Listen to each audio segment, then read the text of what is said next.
Hindi pwedeng tamarin kasi bakit? Marami pa akong utang.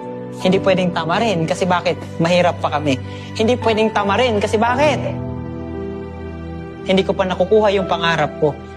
Para sa sarili ko, para sa pamilya ko. Hindi pwedeng tamarin. Hindi pwedeng sukuan. Bakit? Kasi kahit papano, si mama, si papa, naapa sa uma. Hindi pwedeng tamarin, it is because kahit papano, yung bawat pangarap na meron kayo, hindi nyo pa nakukuha. So kung hindi nyo man kayang gawin para sa sarili nyo, please, gawin nyo para sa mga parents ninyo. Klaro tayo? Yes. Kung umiiyak man kayo ngayon, please, dalhin nyo yan.